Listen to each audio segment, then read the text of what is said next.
All right. Hola, Amat.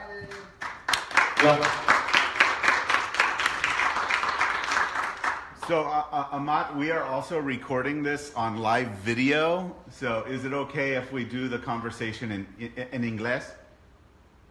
Yes, of course. Okay. Just wanted to make sure. I think, do you guys speak Spanish or? Oh, no, no? All right, no, you don't. All right, so some of the audience doesn't speak Spanish either, so that'll work out really well. Well, when your film ended, we got some applause, so I think our audience was very, at least found your film interesting.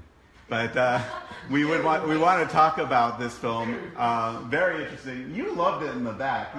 You were giddy. We're going to have the audience ask some questions, but I want to get one thing started.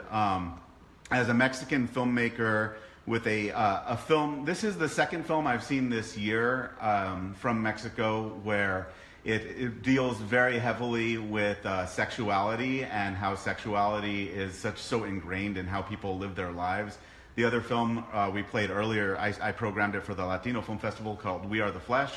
And so tell me a little bit about that concept, being very brave with a sexual film and why the rise of this kind of cinema in Mexico. Do you see a lot of films like this, or do you think we'll see more films like this in the future? Well, it's difficult for me to analyze it in that way, I guess. I know that art films deal with sex somehow, and I think it's in a visual and also physical and emotional way. Sexuality is very much the core of many things in life. Even maybe it's a very Freudian thought. I think trying to understand many things in life around you that you see and everything, it comes down to sexuality in many ways. And I don't know, in Mexico, and any other places in the world, of course, also. When I try to explore even things, violence and fear and sexism or racism, or well, not racism, but the machismo, I guess, which is kind of like a certain type of prejudice against somebody's sex. Those things, of course, are very related to sex. So I don't know. I mean, and in this movie, in the movies you just see, I think I have two versions of the script, but there was no creature, there was no science fiction element, and it wasn't that I was missing something. I was just not inspired at some point. And when that element came in, it somehow made sense as the reflection of what the characters had inside. And I mean, I can only, I've seen Tenemos la carne, which we are the flesh, and I think he's also somehow exploring, I don't know if it's a metaphor, but just kind of like even as a filmmaker, I would think him and me, we're going without questioning too much, wanting to show this, wanting to explore that somehow as a reflection of many things.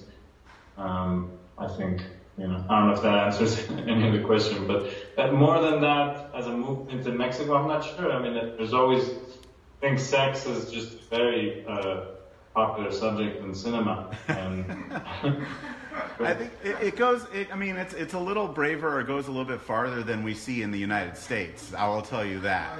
Yeah. Well, that's because, I think even with independent film. Yeah.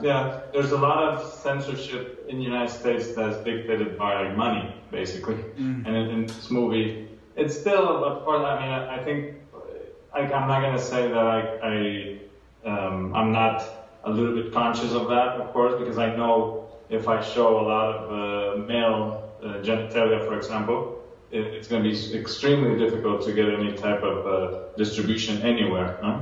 And that's, even now I had to do an edit for the film, for it to be an iTunes, for example. You know? I had to cut a brief moment of a shot, but I think people, sadly, you know, that's somewhat of a censorship, I guess.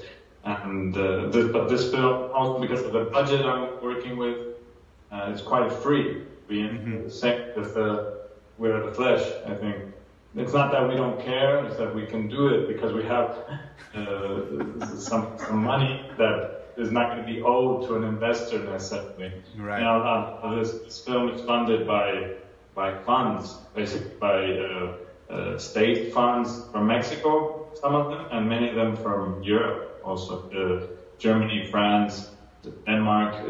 Without Denmark, there would be no creature, for example, in many ways. Anybody in the audience have a question that we want to ask? I can keep this going all night, so. I just want to know if, like, subconsciously or consciously, did you make the lead female? Did you hear that? I didn't understand the last part. Lead female. So I'll repeat the question, and also in case they didn't hear on the Facebook feed. She's wondering how on purpose was it to make your lead characters female? I don't know. I think, well, part of it is also because I think it's my fourth movie only, but the other films have been male mostly. There's some female, of course, but and I wanted to explore something different, and the inspiration. There was two important elements of inspiration, and one of them was a story that had to do with a woman, with a young woman. So I don't know, it was motivated. It was something that motivated me, inspired me to talk and to explore, to get to know the women that I was going to work with in this way. That's awesome. Yeah, I'm talking a very practical, I guess, but I was excited to try to tell a story about women, a couple of women, and men also, but mostly women.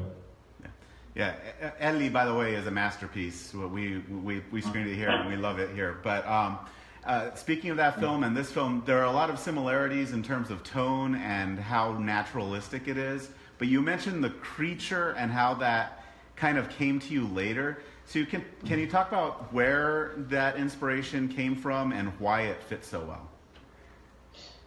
I wrote the script with Ibrahim Portela, who was a Mexican dramaturg and screenwriter. He's done a movie called La Jaula de Oro, Huevos. These are movies that have been distributed in the United States. Yes. So we were writing, and after two versions of the screenplay, we had already been applied. We actually received a Mexican film grant without the creature being in the movie. While not having any type of science fiction. But then I guess I was a little bit bored by it, by telling this story that it's interesting, but it was very much dramatic, and there was something that wasn't very inspiring.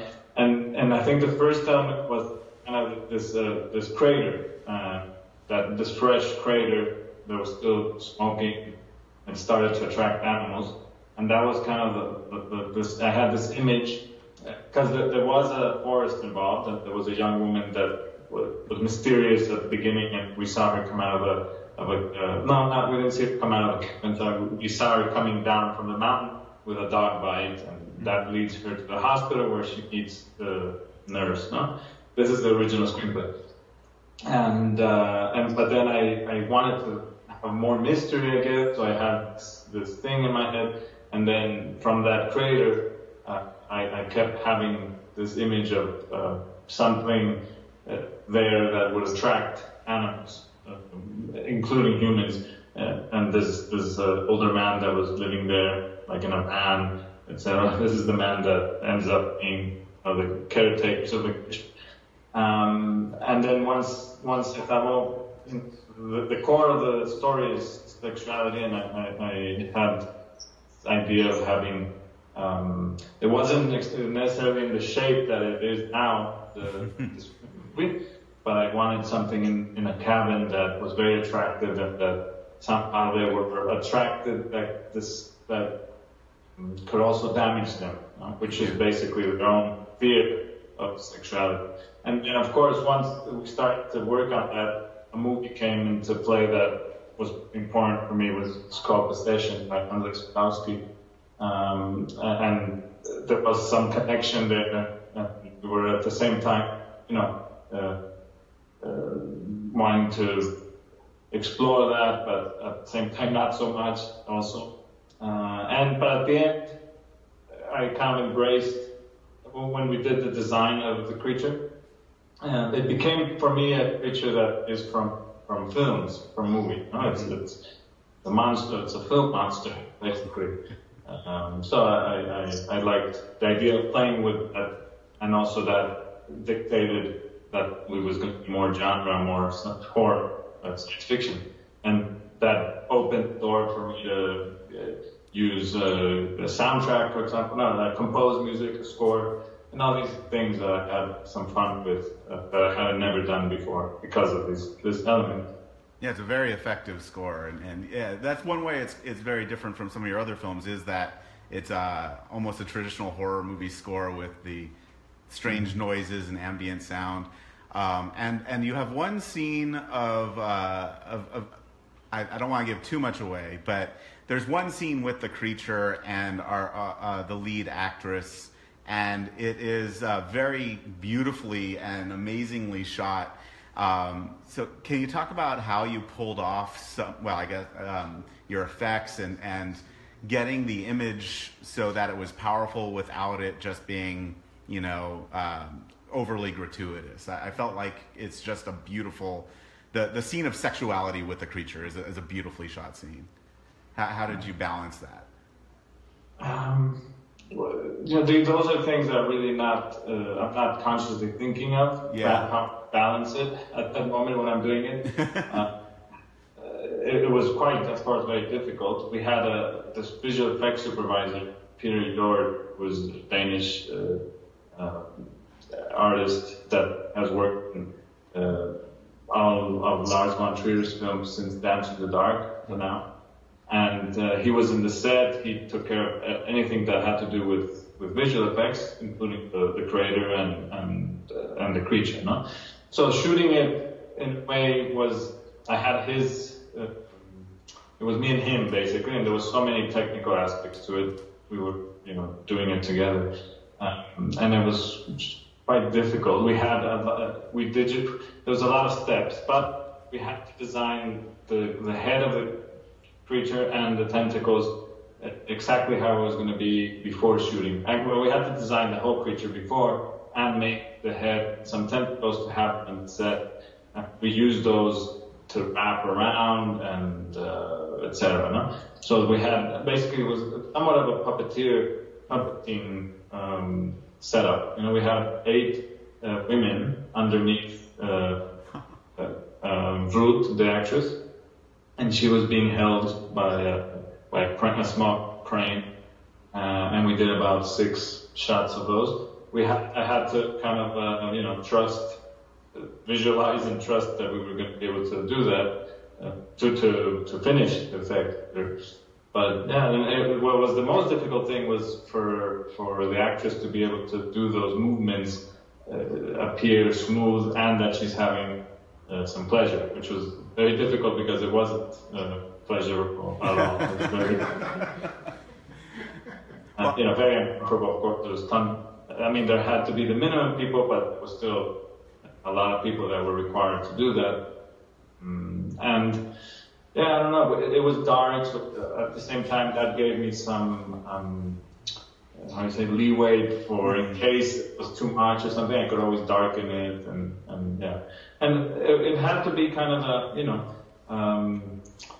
I didn't want it to be a grotesque monster, exactly, it had to be something that was quite sensual also. That you could almost feel with your eye, but at the skin and everything. And at the same time, because of the way that I like to film things, it had to be very realistic. You know, in my vision was had to be integrated, real as one of the characters, and that's always a challenge with visual effects. But I have very talented people working on that. Yeah, and speaking of talent, your actors are all. You already kind of gave some praise to one of your actors, but they're all amazing. So can you talk about how the process of finding them and letting them know what kind of film they were going to be in and the auditions, and they're just superb. So talk about that. Thanks, appreciate it. Well, it's the first movie of 4 that I have done where the actors actually, I rehearsed with them and worked with them in a conventional way. I gave them the script and did rehearsals, which was something quite new for me. I had never done that because I usually work with people that had never acted, no, more than never acted, that were not interested in acting, usually. But in this case, I ended up finding 3 of the 4 main characters wanted to be actors and had studied some acting, even though they had never been in a movie. So that made it different, and I approached it differently. Except everybody except Veronica, who is Simone Bucio, the woman at the beginning. She's not an actress, and I found her personally through Facebook, looking friends from friends, and she was not living in Mexico at the time. I wrote to her, and that's how she's a very, for example, she's a very adventurous person, and was right away intrigued by that.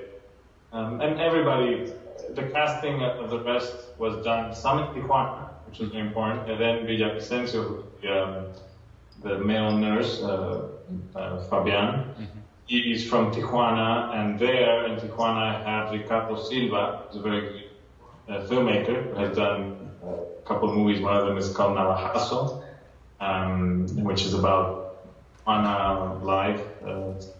They explain that it's a nice movie. And he knows a lot of interesting people, and he did casting in Tijuana, he did casting in Mexico City, in Guanajuato, where I'm from, and where we shot the movie. And basically, I don't really explain to anybody very much what I'm looking for, because I don't know it so well.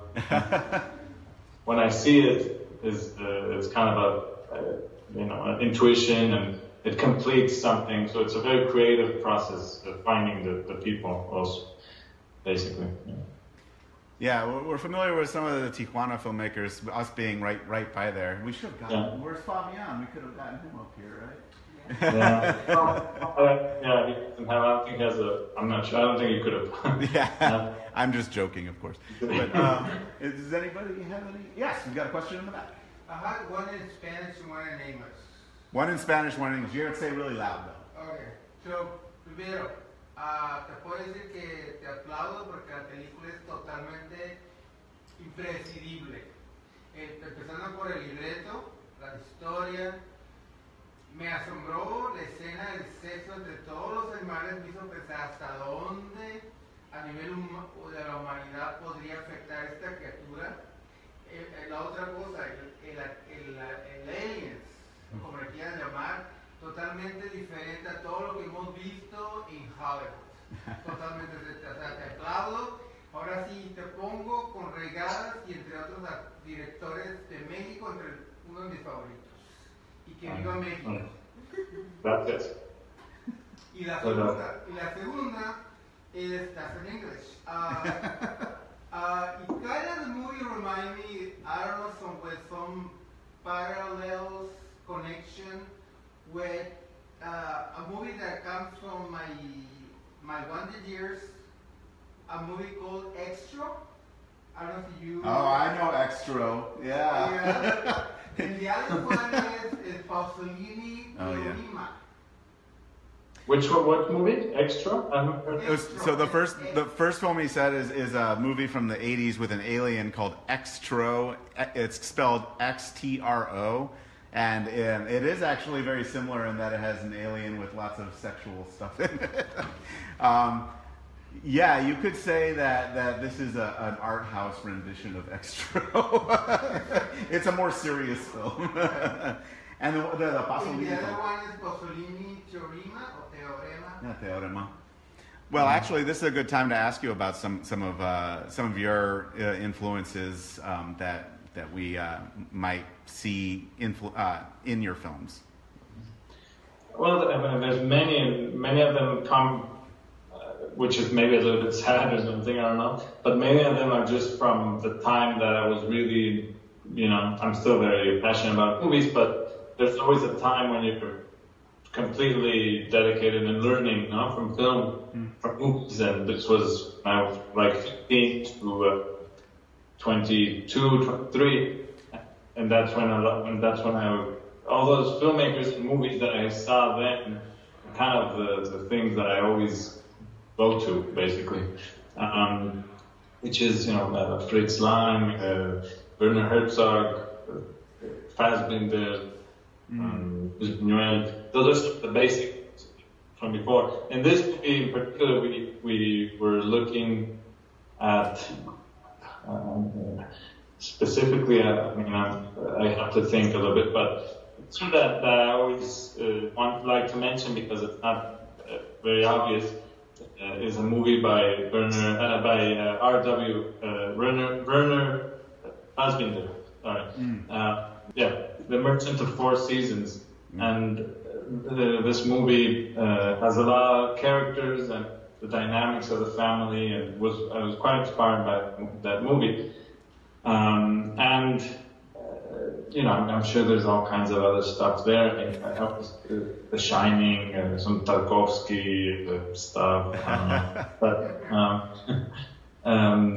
Cronenberg, of course. No Extra? No.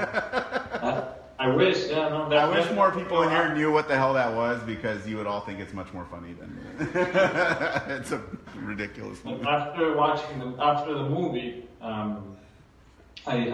people have told me about other movies, and I've seen them. And, there's a movie called Society also. Oh yeah, the Brian Usna film. Mm-hmm. And most of the movie has nothing to do with this, but then at the end, there's all these crazy things happening, and very, very sexual monsters type thing. And I saw that afterwards. But a little bit drawing a blank with all the movies. But of course, Possession was more of a thing that Zulawski film was something that once we had this idea, we had to kind of revisit to see it and make sure that it wasn't too similar in a way. But the creature is very similar to that one, and it ended up being in that way. In Possession. Yeah. Well, if you're gonna have an influence, that's a brilliant film to be influenced by, for sure.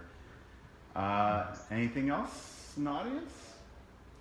Juan, you got anything back there, buddy? I'm gonna call people out when I know them. So, well, I wanna thank you for joining us. I think I've seen this film about 10 times now, and I think it's really, really just every time I'm not bored. I'm just drawn in by the mood and the characters and the atmosphere. So well done. Nice. If I don't know how many people are there, I can't see, but 300. Okay, cool. Well, everybody can recommend it to somebody. It's playing.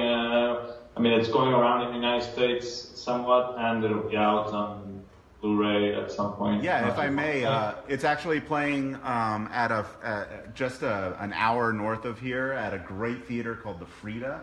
So if you guys know anybody in North County or around Orange County, they should go to the Frida. Tell them and say, this is a film, it's a different, unique film. It's a great experience. You should all go see it.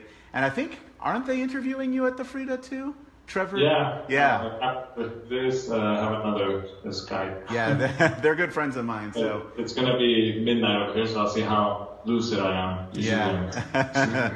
Do some jumping jacks. You'll be fine. Strand, who's the distributor, thanks to them also that it can be showing in a cinema, which I'm happy because that's for this movie not so easy. Yeah, no, well, there are lots of us art house cinemas, and these are the films we're looking for. So, yeah, Strand is awesome. We love working with them. Congratulations. Yeah, thank you all so much for coming out. Give a hand, Director Amat Escalante. It's been an honor to speak with you. Yes, this is the second Skype Q&A I do with you. Yeah. Someday I'll go there and get to know it, I hope. I know. Well, we'll have to make that happen. Definitely. Yeah. Buenas noches. Buenas noches. Adiós. Adiós. Es lo más hermoso que vas a ver en tu vida. En el universo, probablemente. Nada va a volver a ser igual.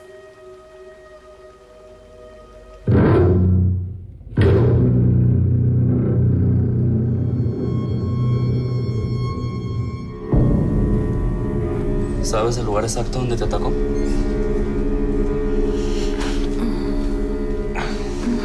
¿Te gusta el sexo? A todos, ¿no? ¿Te han dicho que tienes ojos bonitos? Es tu novia, Di. No tengo por qué vivir así. Ya viste la luz, Di. Primero pensarás que estás alucinando. Lo que está allá en la cabaña es la parte primitiva de todos. Nunca se va a extinguir. Solo se va a perfeccionar.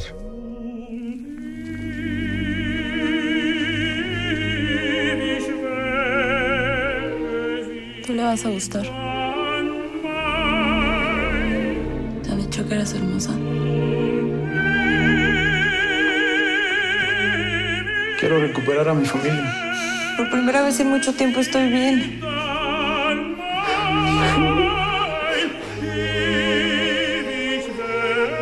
¿Regresarías?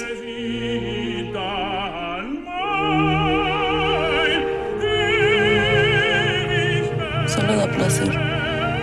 Nunca ha lastimado a nadie.